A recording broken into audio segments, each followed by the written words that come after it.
Hi, welcome to the second in this series of the core curriculum for world changers and history makers. And as I said last week, this session we're going to look at the world in change. As you remember last time we had a look at what time is it? And perhaps the biggest area of change in our thinking is the world, this world in which we live. And understanding what time it is in the context of the big picture of the world, it's really important.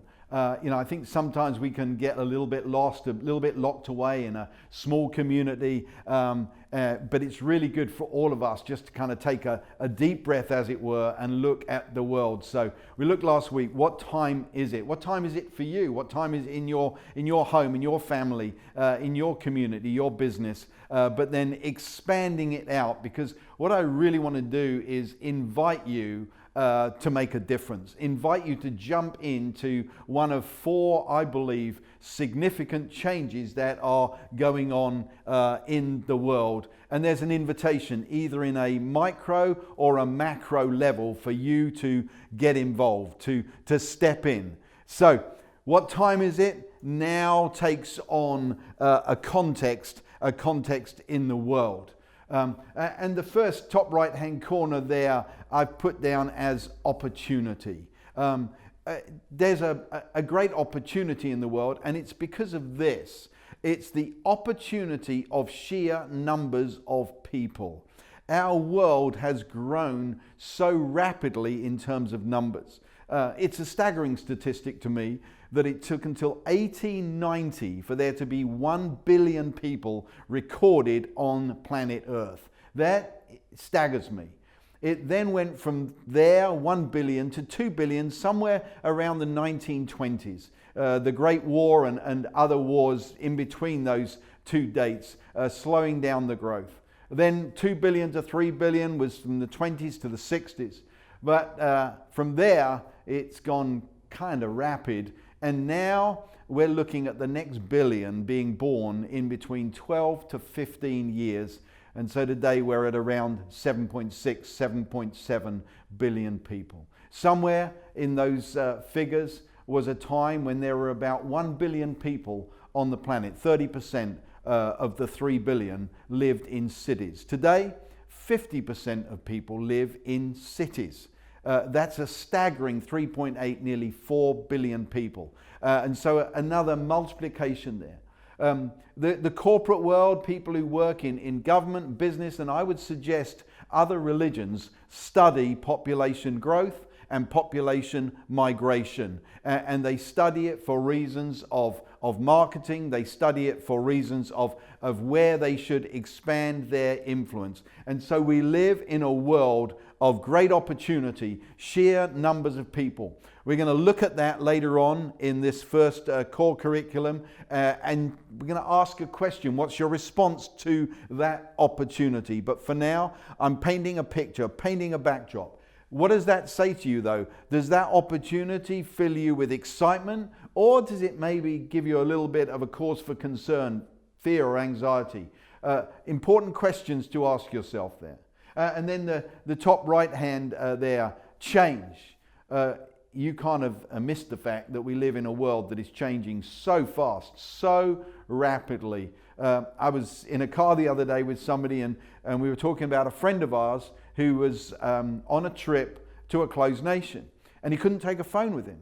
And the person driving me said, "That's so strange, isn't it? Imagine going away for 10 days and not being able to talk to anybody." I said, "You're talking to a guy who's 60. It's the other way round. We always used to go away without having access or communication." And there we are, two people in a car, alive at the same time with completely different experiences. The pace of change. There really are incredible things that are happening. There are magazines that write articles using artificial intelligence, no human beings involved. They research the internet, they put a political slant in there, and then they press go and a computer writes it. You can buy a phone in places in the world without ever interacting with a human being, even though you'll be asked lots of questions by a robot. The pace of change is absolutely extraordinary. The question again, though, is does that say to you invitation to do something, excitement, gosh, what a great time to be alive, or does it fill you with some fear, some anxiety? I want to focus on that way of looking at these four big changes in the world, because the way we see things will affect what we choose to do. So a world of great opportunity, numbers, sheer growth, the population growth, a world of incredible change. You all know that. The camera you bought yesterday is already out of date. We all want phones. We all want the next phone, even though we haven't worked out how the last one worked. These are really fascinating aspects of our world.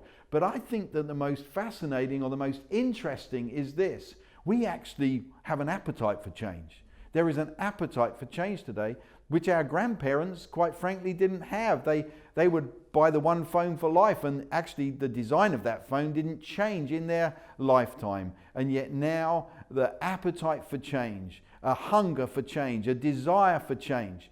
The question is, what does that say to you? What does that do to you? Is it an invitation to jump in and do something, or does it fill you with some fear and some anxiety? Are you perhaps one of the people that's saying, well, will my kind of career still be in existence? Yes, there are care homes in the world where robots do more of the caring than human beings. That's fascinating to me.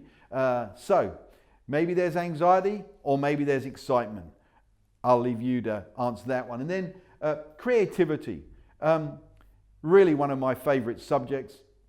I do believe that we live in the days of the greatest access to creativity that the world has ever known.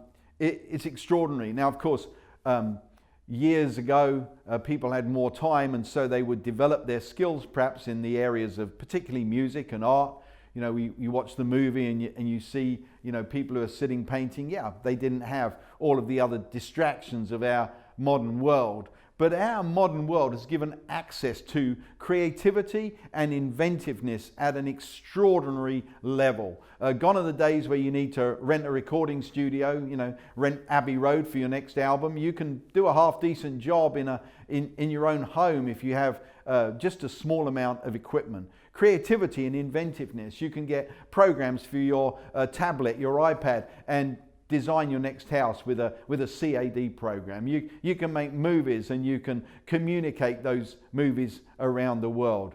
We live in days of extraordinary access to creativity.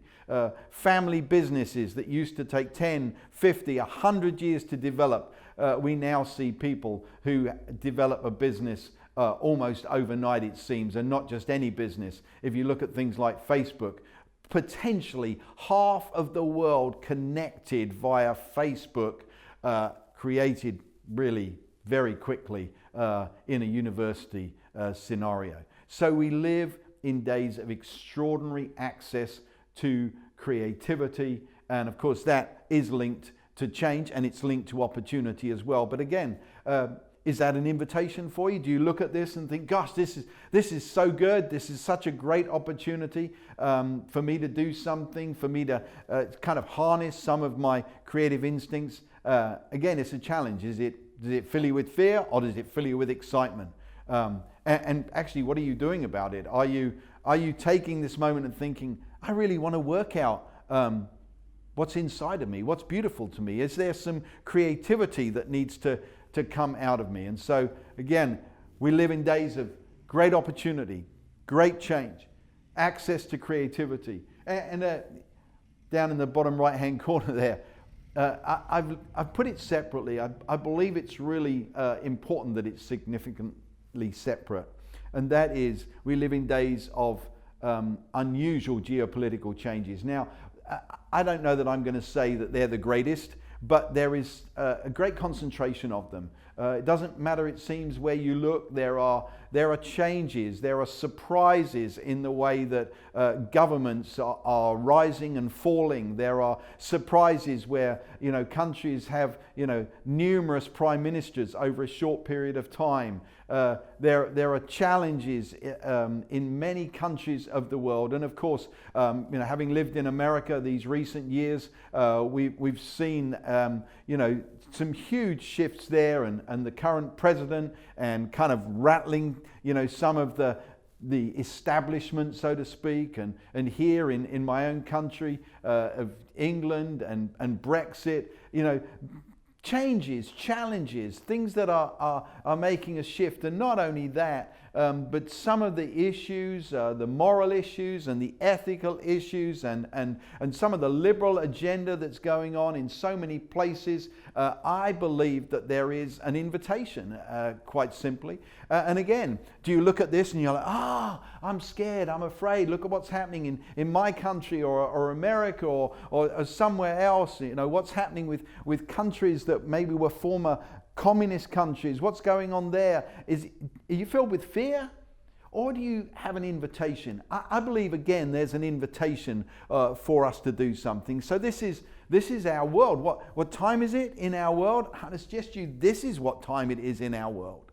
The time in the big picture is we live in times of extraordinary opportunity. We live in times of extraordinary change. We live in days of the greatest access to creativity, and we live in days of major geopolitical shifts and establishments being shaken, ways that governments have been doing things for 10, 50, hundreds of years that are being shaken and challenged. And at the same time, we have a rise of a liberal agenda. We have all the issues around life, around gender, around sexuality, around freedom. These are very real issues that are wrapped up in the geopolitical environment and context. So that's our world. And here's what I want to ask you. Which one of those offers you the great invitation? Which one of those, as you read it, you think, oh, that's me. That's where my mind has been thinking. And at the same time, I want to ask you, which one of those causes fear and anxiety? Because as we go through these coming weeks, I believe that you are going to receive an invitation to get involved, to do something, to jump on this moment in history, to jump on the opportunity, the change, the access to creativity, or the geopolitical. You are going to have an invitation. You're going to feel it. I'm not going to give it to you. You're going to feel it, and you're going to think, this is my moment. This is my time. If I remain silent, relief and deliverance will come from someone else. If I remain silent, somebody else will take the opportunity. If I remain silent, somebody else will lead the change. If I remain silent, somebody else will use this moment of creativity for their message. If I remain silent, then there will not be a voice of justice in the government, whether it's local or national, where I live. An invitation is going to be extended to you to realize who you are, that you were born for such a time as this. And if you remain silent, well, relief and deliverance will come from someone else. We live in a world of extraordinary change, our changing world. It either offers you an invitation or it either causes you anxiety. Well, I'm believing this. The anxiety is going to fade, and you are going to see that this is an opportunity and that there are invitations to every one of you, whether it's micro or macro, to jump in to this world at such a time as this.